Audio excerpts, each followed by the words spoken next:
Hello good evening साथियों, नमस्कार। मैं राहुल एजुटॉक से आ चुका हूँ आपके सामने फिर से एक इम्पॉर्टेंट वीडियो लेके।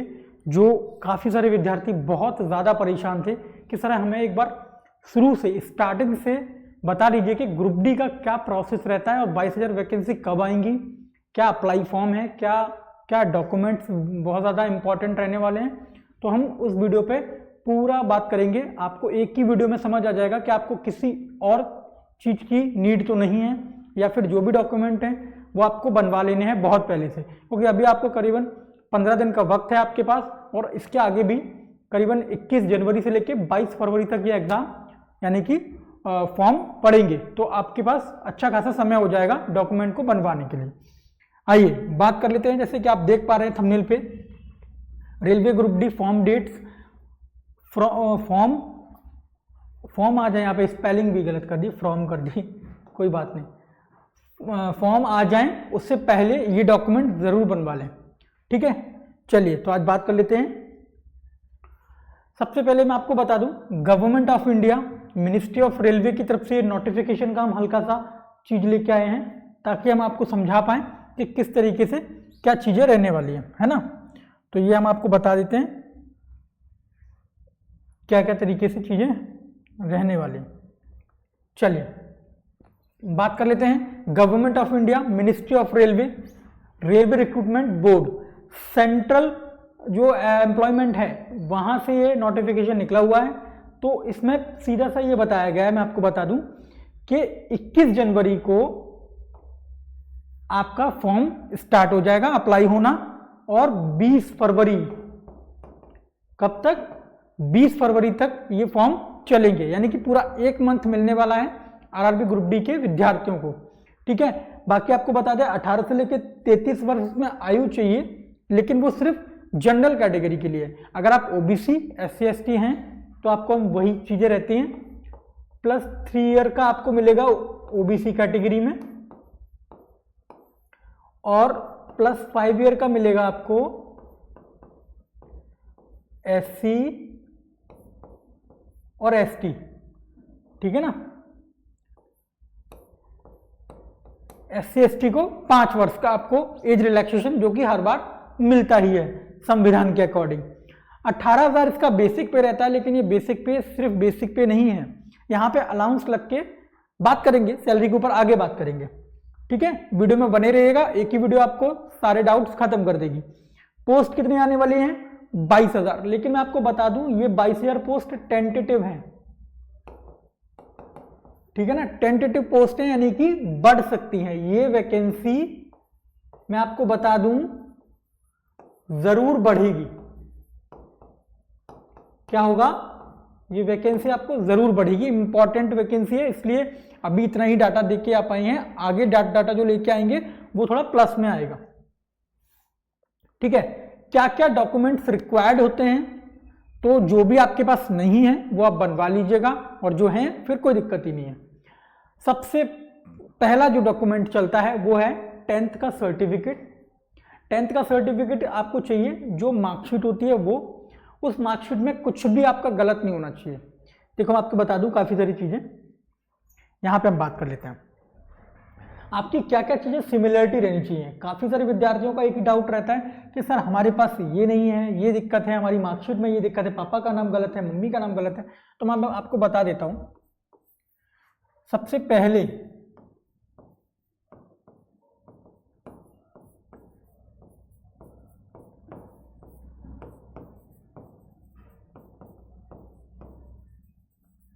मार्कशीट में प्रॉपर आपका नाम होना चाहिए, और जो नाम आपका है वही आपके, मतलब सेम। आधार कार्ड, मार्कशीट से लेके दोनों चीजें सिमिलर होनी चाहिए, चाहे वो आपके पापा का नाम हो गया, आपकी डेट ऑफ बर्थ होगी, आपका नाम हो गया। अगर कोई भी दिक्कत है अभी आपके पास समय, चेंज करा लीजिए, ठीक है ना। नेम हो गया, DO भी ठीक करा लीजिएगा, या फिर किसी में श्री नहीं है, श्री लगा है ना, मिस्टर नहीं है, मिस्टर लगा है। जो भी चीजें हैं ये सारी चीजें ठीक करानी है आपको। ये इंपॉर्टेंट चीजें हैं, अगर आप ये चीजें गलत करेंगे तो इन फ्यूचर आपको दिक्कत आएगी। अभी नहीं आएगी, फ्यूचर में जब भी आप वेरिफिकेशन कराने जाएंगे, जब आपका डॉक्यूमेंट वेरिफिकेशन होगा वहां आपको आउट कर दिया जाएगा। तो ये सारी चीजें करते रहिए। दूसरी मैं आपको बता दूं, जो भी आपका आधार कार्ड है ना, आधार कार्ड में डेट ऑफ बर्थ अधिकतर लोगों की गलत है, अधिकतर। तो मैं आपको बता दूं, ये ठीक करा लीजिए, वरना बहुत ज्यादा दिक्कत आने वाली है आपको। क्योंकि 1% भी आरआरबी ने अपने नोटिफिकेशन में बता रखा है कि वो 1% भी इस प्रकार से ढील नहीं डालेगी आपका कि कोई भी चीज नहीं है तो कर दिया, ऐसा बिल्कुल नहीं होने वाला है।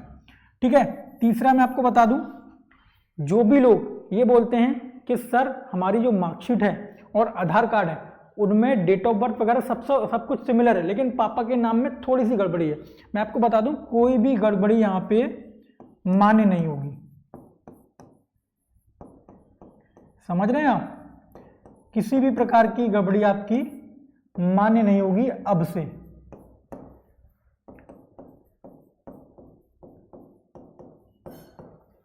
कोई भी गड़बड़ी आपकी मान्य नहीं होगी। तो बहुत ज्यादा अच्छी बात है, पहले से ही करके चल लो तो दिक्कत आपको ही नहीं आएगी। ठीक है। चलिए, हम कहां थे? हम सेकंड पोर्शन पे थे। ठीक है। तो ये वैकेंसी टेंटेटिव है, 22,000 जो पोस्ट हैं वो बहुत ज्यादा बढ़ जाएंगी आगे। 10th की मार्कशीट के बारे में बता दिया। नेक्स्ट मैं आपको बताता हूं, आपका जो मैं वही चीज लिखी हुई है कि 10th marksheet certificate government issued ID card या फिर like Aadhaar card, voter ID card, PAN card. PAN card का कोई ज़्यादा यूज नहीं है, लेकिन फिर भी लिख दिया गया है, वैसे पैन कार्ड नहीं लगता। सेंटर का कास्ट सर्टिफिकेट लगेगा गवर्नमेंट कैटेगरी का, यानी कि सेंट्रल कैटेगरी का सेंटर का कास्ट सर्टिफिकेट लगेगा। काफ़ी सारे विद्यार्थी वही चीज़ बोल रहे हैं कि सर हमें जो कास्ट सर्टिफिकेट है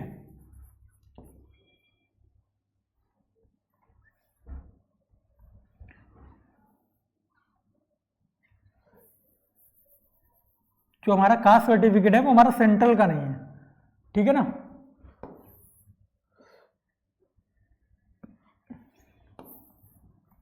तो मैं आपको बता दूं, आपका जो सर्टिफिकेट है वो सेंट्रल का ही होना चाहिए।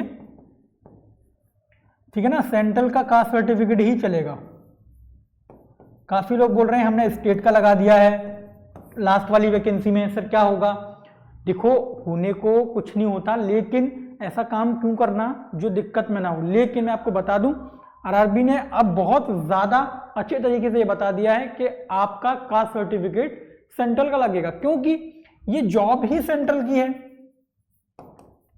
जब ये जॉब सेंट्रल की है तो कास्ट सर्टिफिकेट स्टेट का क्यों लगेगा? आप लोग एक ही प्रश्न को बार बार इस वीडियो में कृपया करके वो विद्यार्थी जुड़ जाएं जो बार बार ये प्रश्न करते हैं कि सर हमारा कास्ट का नहीं है, स्टेट का है, मेरी ये डेट से लेगी कब से कब तक का चलेगा। इस वीडियो को जरूर प्रॉपर आप देख लेंगे तो आपको सारी प्रॉब्लम खत्म हो जाएगी। ठीक है। चलिए, हाँ, तो हम कहाँ थे? ठीक है, सेंट्रल का कास्ट सर्टिफिकेट चलेगा, स्टेट का नहीं चलेगा। Photograph and signature, photograph and signature में क्या दिक्कत है मैं आपको बता दूं। लोग क्या कर रहे हैं, फोटो लगाते हैं, मान के चलो पासपोर्ट साइज फोटो लगेगी, तो पासपोर्ट साइज फोटो में क्या करते हैं वो, पीछे वाइट बैकग्राउंड या पीछे कोई और बैकग्राउंड। मैं आपको सीधा सा बता दूं, नेवी ब्लू बैकग्राउंड पर अपना पासपोर्ट साइज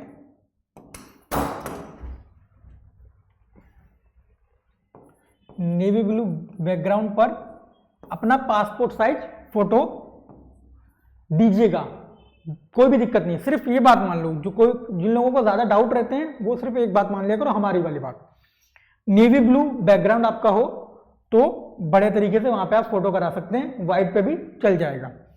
साइन को लेके मैं आपको बता दूं, काफी सारे विद्यार्थी बोल रहे हैं हमारा साइन पे इस बार हमें एग्जाम नहीं देने दिया गया। उसका एक रीजन मैं आपको बता दूं, जैसे मान के चलो मेरा नाम राहुल है, तो मैं अगर इस तरीके से कैपिटल लेटर में सारे कर दूंगा ना, जैसे मेरा नाम राहुल है, मैं लिख दिया RAHUL, ये साइन हो गए। ये साइन बिल्कुल मान्य नहीं है रेलवे की तरफ से। हालांकि पता नहीं इसमें दिक्कत क्या है, क्या दिक्कत हो गई इसमें, लेकिन ऐसा मान्य नहीं है। तो मैं आपको बता दूं, जब मान्य नहीं है वो चीज़ फिर करनी क्यों है। तो यहां पे साइन इस तरीके से होंगे, रनिंग हैंड में ये होगा साइन। ठीक है, इसी प्रकार का साइन करिएगा और साइन बहुत ज्यादा माइंड में रखिएगा कि हाँ ये साइन मैंने फॉर्म भरते वक्त किए थे, ताकि आगे फ्यूचर में जब एग्जाम देने जाए वहां पे भी आपको कोई दिक्कत ना हो। ठीक है, चलिए नेक्स्ट यहां पर हम कहां बात कर रहे थे। ठीक है, फोटोग्राफ्स का हो गया, फोटोग्राफ, सिग्नेचर, ये सारी चीजें आपको बता दी, ये इंपॉर्टेंट हैं, ये इंपॉर्टेंट लगेंगी आपको, ये बनवा लीजिएगा, बार बार एक ही चीज को मत कहलवाइए। और वीडियोस भी आरआरबी ग्रुप डी पे दूसरी वीडियो मेरी कैसे क्या प्रोसेस होता है, तो परेशान ना हो, उसके लिए मैं आपको बता चुका हूं। अब बात कर लेते हैं कि मोबाइल नंबर, हाँ मोबाइल नंबर, वैलिड ईमेल। मैं आपको बता दूं, बहुत सारे विद्यार्थी ये भी कहते हैं कि सर हमने जो नंबर लगाया था वो नंबर ही हमारे पास नहीं है, तो कृपया करके इस प्रकार का नंबर लगाइएगा जो आपको दिक्कत ना हो, क्योंकि आपकी बहुत ज़्यादा नॉलेज वहीं पे मिलती है। जैसे कि आपका अगर आप एडमिट कार्ड आएगा वो वहाँ पता चलेगा, अगर आपको कॉल लेटर आएगा बुलाने के लिए तो वहाँ पता चलेगा। तो नंबर आपका बहुत वैलिड वाला नंबर रख लीजिए। नंबर बदलते ही क्यों है भाई, बार बार नंबर क्यों बदलना है। और वैलिड ईमेल, ईमेल का भी मतलब बहुत ज़्यादा खास होता है भाई।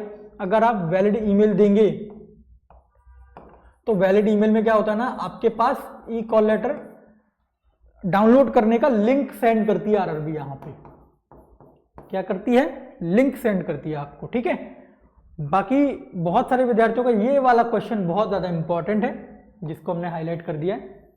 ये वाला क्वेश्चन बहुत ज्यादा इंपॉर्टेंट है।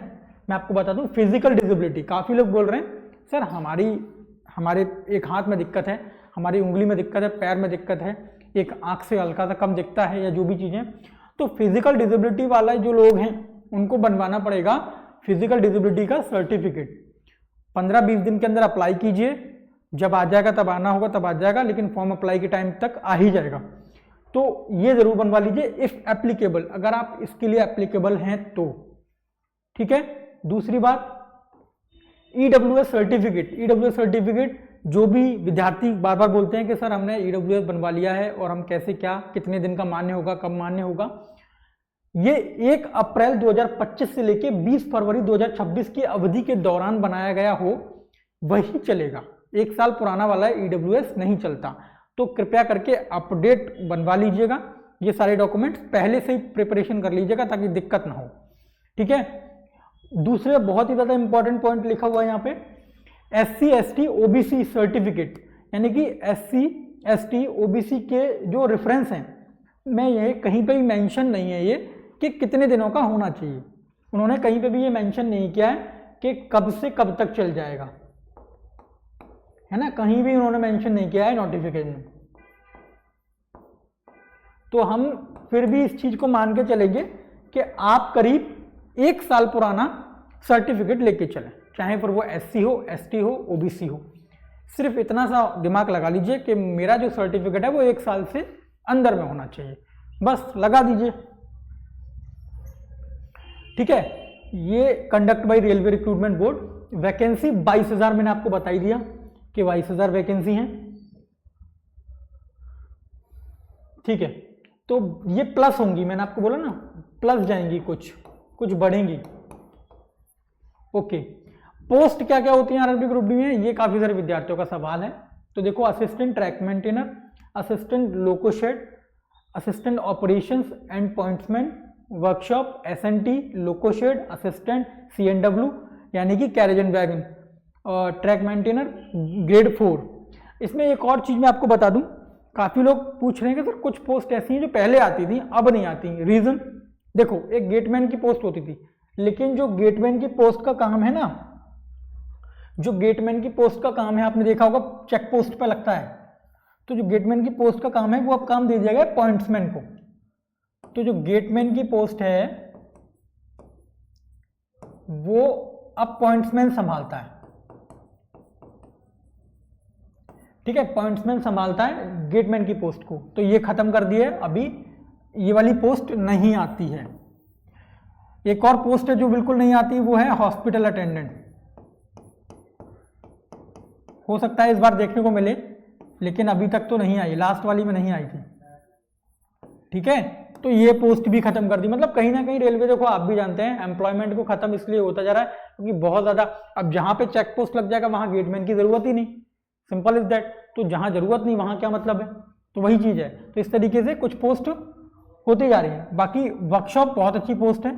अगर पोस्ट की बात पूछोगे कौन कौन सी बेस्ट है पोस्ट, वर्कशॉप बहुत अच्छी पोस्ट है। सिर्फ 8 घंटे का काम रहता है, बढ़िया पोस्ट है, ठीक है।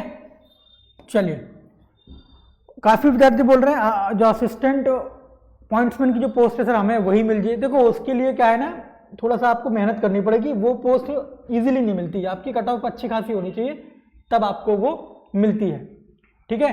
तो ये कितना हो गया, 22,000 पोस्ट के लिए हम आपसे बात कर रहे हैं। तो ये 22,000 पोस्ट में कम से कम आपको इस बार कट ऑफ का जो सीन है वो हम बाद में बताएंगे, पहले यही बता दें 22,000 पोस्ट, ये करीबन मेरे मानना है 10,000 पोस्ट और बढ़ेंगी, 10,000 पोस्ट आ सकती हैं और बढ़ के। लेकिन ये क्योंकि आपको पता होगा लास्ट ईयर ऐसा हुआ था, एसएससी जीडी वालों ने भी किया था और भी रेलवे के कुछ एग्जाम में हो चुका है कि पहले तो कैलेंडर जारी कर देते हैं या वैकेंसी बता देते हैं, उसके बाद कुछ वैकेंसी को बाद में बढ़ाते हैं ताकि उन्हें नीड रहती है। तो बहुत ज़्यादा आरआरबी ग्रुप डी की एक ऐसी पोस्ट है यहाँ पे विद्यार्थी टिकता नहीं है, तो हमेशा इसकी वैकेंसी वैकेंट ही रहती है। अगर काफ़ी लोग पूछ रहे हैं कि सर बार बार इतनी वैकेंसी की नीड कहाँ से आती है, ग्रुप डी की पोस्ट पे कोई भी विद्यार्थी लंबे समय तक टिकता नहीं है, वो चाहता है हम आगे बढ़ जाएं, तो इस वजह से वो पोस्ट खाली की खाली ही रह जाती है। चलिए आगे बात कर लेते हैं।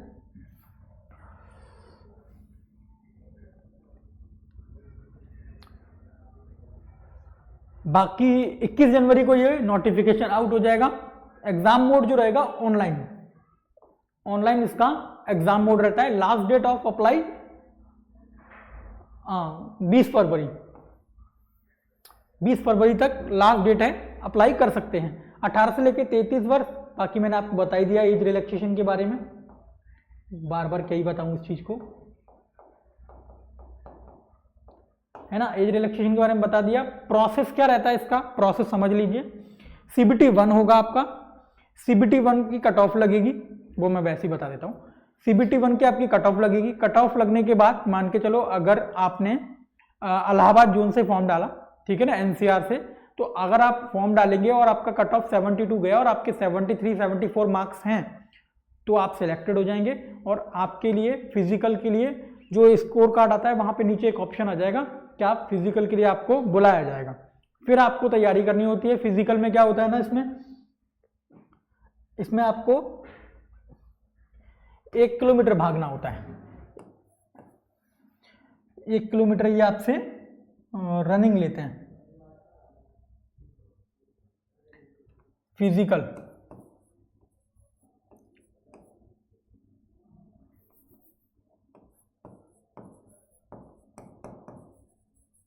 ठीक है ना। फिजिकल प्रोसेस क्या होता है वो मैं आपको बता देता हूं, ठीक है। सबसे पहले आपसे आप वहां पे ग्राउंड पे जाएंगे तो 1 किलोमीटर की रनिंग लेंगे। रनिंग की तैयारी बहुत ज़्यादा नहीं करनी होती है, लेकिन फिर भी जिन बच्चों को पढ़ाई में ज़्यादा दिमाग होता है वो अगर इस पोस्ट के लिए डाल देते हैं तो उन्हें बहुत ज़्यादा दिक्कत होती है रनिंग में, जैसे कि मुझे हुई थी। बहुत ज़्यादा दिक्कत होती है बिकॉज हम लोग सिर्फ टेबल पे बैठ के पढ़ते हैं तो फिर इतनी ज़्यादा हो नहीं पाती। 4 मिनट 15 सेकेंड में ये आपको कवर करनी होती है। जब आप रनिंग स्टार्ट करेंगे, जैसे ही आपका फिजिकल की डेट आ जाए तो 1 आध महीने तक तैयारी अच्छे से कर लीजिएगा क्योंकि काफ़ी लोग निकल जाते हैं। 1 किलोमीटर रनिंग 4 मिनट 15 सेकेंड में। बाकी फिर आपको क्या करना होता है, 100 मीटर की वॉक कराते हैं। ये 100 मीटर की क्या कराते हैं, वॉक कराते हैं आपसे, जिसमें आपके पास आपको जो पुट करना होता है वो 35 kg वेट पुट करना होता है। ये सिर्फ इसलिए कराया जाता है क्योंकि आरआरबी ग्रुप डी में ट्रैक मेंटेनर आपकी जो पोस्ट है वहां पे आपको थोड़ा सा वजन उठा के काम करना होता है। जैसे कि आप देख चुके होंगे ट्रैक पे जो काम करते हैं, लेकिन काम कोई छोटा बड़ा नहीं होता, जॉब होती है, सरकारी नौकरी होती है, ठीक है। बाकी आप भी जानते हैं जैसे ही आप एंट्री लेंगे उसके बाद तो आपको बदलना ही है, मतलब आगे मेहनत करके बढ़ ही जाना है। तो ये एक रेलवे में एंट्री पास होता है। अगर कोई मुझसे पूछे तो मैं इसके बारे में एक ही चीज डिस्क्राइब करूंगा, ये एंट्री पास है रेलवे में आने का। इसके बाद तो आपके पास इतनी अपॉर्चुनिटी आएंगी कि आप थक जाएंगे, बिकॉज बहुत ज़्यादा डिपार्टमेंटल एग्जाम भी आते हैं और आप थोड़ा पढ़ने भी लगते हैं, क्योंकि जब 8 घंटे की नौकरी आप करेंगे, 8 से 12 घंटे की नौकरी करेंगे, उसके बाद आपके पास जो टाइम बचता है पढ़ाई में ही लगाओगे, सारा दिन घूमोगे थोड़ी, ठीक है। तो ये रहता है। इसके बाद जैसे आप यहाँ पे ये क्वालिफाई करते हो, फिर आपके लिए नाम शॉर्टलिस्ट होता है आपका फाइनल सिलेक्शन के लिए, क्योंकि 2 कट ऑफ बनेगी, एक कट ऑफ पहले बनेगी यानी कि आपका CBT 1 के बाद, एक बनती है आफ्टर फिजिकल। तो जैसे ही दूसरी कट ऑफ बनी वहां पे आपका पता चल जाएगा हाँ मेरा भाई सिलेक्शन हो चुका है। चलिए, हाँ CBT 1 होगा, PET होगा, PET PST उसी को बोलते हैं। PET की फुल फॉर्म होती है फिजिकल एफिशिएंसी टेस्ट, ठीक है। और यहाँ पे मेडिकल एग्जामिनेशन होता है, फिर छोटा सा हल्का सा होता है मेडिकल एग्जामिनेशन, इतना ज़्यादा हैवी नहीं होता, बाकी बेसिक पे लिखा हुआ है। चलिए बात कर लेते हैं caste certificate related all doubts. मैंने आपको बता कितना पुराना चलेगा, ये तो मैंने बता दिया ना आपको, सेंट्रल या स्टेट का, ये तो बता दिया। चलिए कोई बात नहीं, सेंट्रल का स्टेट, ये तो स्टेट का ही चलेगा। यहाँ पे ये तो सेंट्रल का ही चलेगा, तो आप लोग इस चीज़ के लिए बार बार परेशान ना हो कि क्या चलेगा, ये सेंट्रल का ही चलेगा।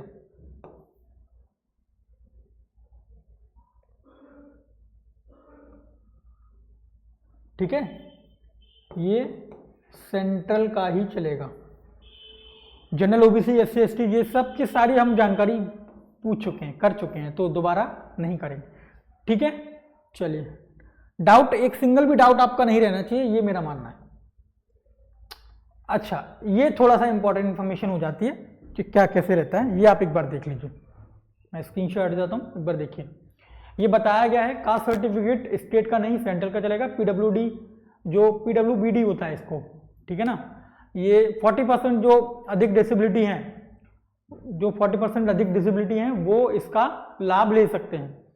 ये है हमारा सिलेक्शन प्रोसेस का छोटा सा CBT 1 का प्रोसेस, सिलेबस के ऊपर बात करेंगे ना, दैट्स व्हाई।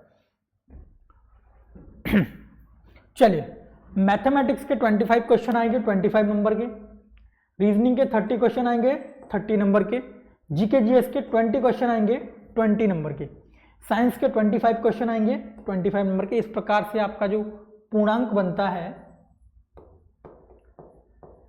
वो बनता है 100 मार्क्स का, और जब 100 मार्क्स का आपका पूर्णांक बनेगा तो करीब आप मान लीजिए अब तो कोई मौका ही नहीं है कि 60 या 65 पे सिलेक्शन हो जाए, नहीं हो सकता, अच्छे खासे नंबर लाने पड़ेंगे। तो फिलहाल मैं यहाँ पे कट ऑफ के बारे में बात ही नहीं करते हैं, ठीक है। ये रहा proper process RRB group D, starting of form से लेके end of the examination, end of the भर्ती या एंड ऑफ द वैकेंसी, ये पूरा प्रोसेस था, इसके आगे कुछ नहीं है, बढ़िया से। अब हम बात करेंगे कुछ एग्जाम के पॉइंट ऑफ व्यू पे। जैसे मैं आपको बता दूं, RRB JEE की एग्जाम डेट आ गई, ठीक है, जस्ट आपको अभी देखने को मिली होगी। टेक्नीशियन की एग्जाम डेट आ गई, और आपका SSC GD वगैरह वो तो बात नहीं करेंगे, हम रेलवे के ऊपर बात करेंगे। पैरामेडिकल की आ गई, तो ये सारी जो एग्जाम डेट आ चुकी हैं, इन डेट्स के मद्देनजर मैं रख के बात कर रहा हूँ। NTPC का एग्जाम आपका मई जून में हो जाना है, तो जो भी विद्यार्थी लोग ये सोच रहे हैं मेरे पास बहुत समय है, मेरे पास अधिक समय है, ऐसा बिल्कुल ना सोचें। किसी के पास भी बहुत ज़्यादा समय नहीं है, सिर्फ बहुत कम समय है, पढ़ लीजिए, तैयारी कर लीजिए बहुत बेहतरीन तरीके से।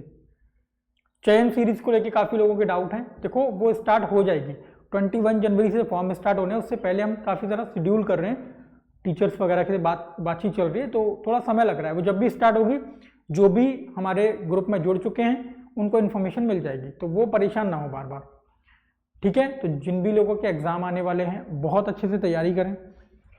मैं आपको पहले ही बता चुका हूँ, रेलवे में सिलेक्शन लेने की इसको लास्ट ईयर बना दो। क्या बार बार पढ़ते ही रहोगे, उम्र भर पढ़ते ही रहोगे? क्यों पढ़ते ही रहोगे उम्र भर? थोड़ा सा तो ख्याल कर लो।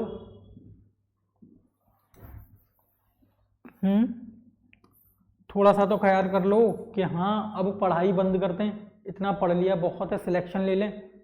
ख़त्म करें। पढ़ाई तो चलती रही, लेकिन इस वे में ऐसे ही कुछ लेके आओ, 4 पैसे घर आएंगे, तभी तो पढ़ाई पढ़ाई लगती है, वरना बोरिंग लगेगी आपको फिर। तो ले लो यार, सिलेक्शन ले लो, इतना मत परेशान करो उन माँ बाप को जिन्होंने बहुत ज़्यादा आशाएं लगाई हैं आपसे।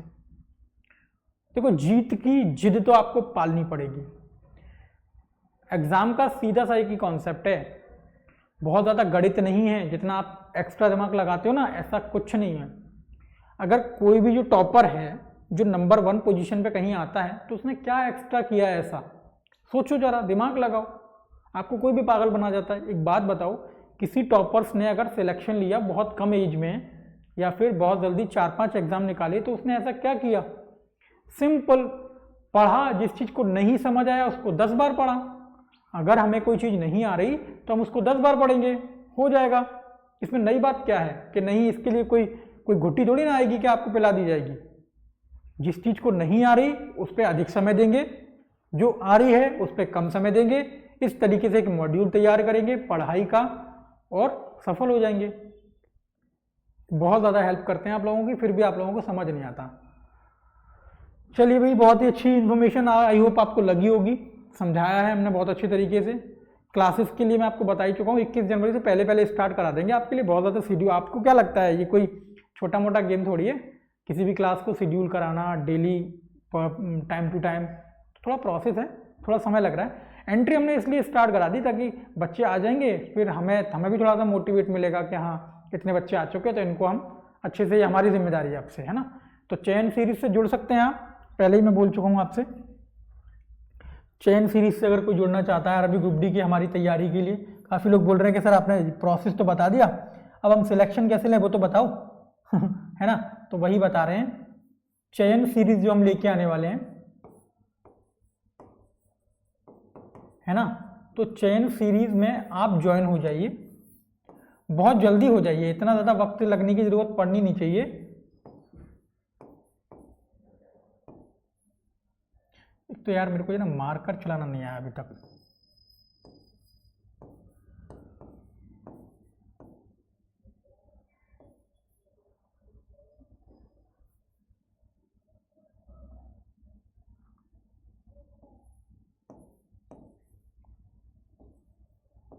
अब शायद सही लिखा है ना, 9870618895। ज्वाइन हो जाइए, टीम से बात कीजिए, बहुत ही जल्दी ज्वाइन हो जाइए चयन सीरीज से, ताकि आपकी हेल्प हो पाए अरबी ग्रुप डी एग्जाम को क्वालिफाई करने में। ठीक है, शेड्यूल वाइज सारी क्लासेस चलेंगी, टाइम ड्यूरेशन आपको बता ही चुकी है हमारी टीम। ठीक है, मिलते हैं किसी नेक्स्ट सेशन में, तब तक के लिए सब्सक्राइब कर लीजिएगा हमारे यूट्यूब चैनल को। देखो, सब्सक्राइब जरूर कीजिएगा भाई, काफ़ी विद्यार्थी बोल रहे हैं सब्सक्राइब, अगर यूट्यूब चैनल अभी तक सब्सक्राइब नहीं है फिर गलत बात हो जाएगी। यूट्यूब चैनल तो सब्सक्राइब हो जाना चाहिए भाई, ये बटन तो क्लिक हो जाना चाहिए इतने दिनों में, अगर आप नहीं समझ पाए तो, क्योंकि फिर तो आपसे चीज़ें बहुत ज़्यादा पीछे हो जाएंगी। ठीक है ना, करिए भाई, अच्छे से लिख दूँ यहाँ पर बड़ा सा। ठीक है भाई, YouTube चैनल को सब्सक्राइब कर लीजिएगा।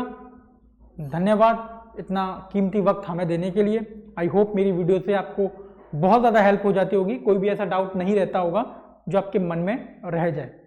ठीक है, चलिए, बहुत ही अच्छी बात है, सिलेक्शन लीजिए, पढ़िए। और काफ़ी लोग बोलते हैं शेर व शायरी वगैरह हम नहीं करते, आती नहीं है। ठीक है, बाकी पढ़ते रहिए, आगे बढ़ते रहिए और नाम रोशन कीजिए अपने मम्मी पापा का। बहुत ही अच्छा लग रहा है, आप लोगों को बात करते हैं, आप लोगों को समझाते हैं, अच्छा लगता है, हमें भी मोटिवेशन मिलता है, आप लोग इतना प्यार दुलाल लुटाते रहते हैं। ठीक है, पढ़ते रहिए, आगे बढ़ते रहिए, समझिए। धन्यवाद।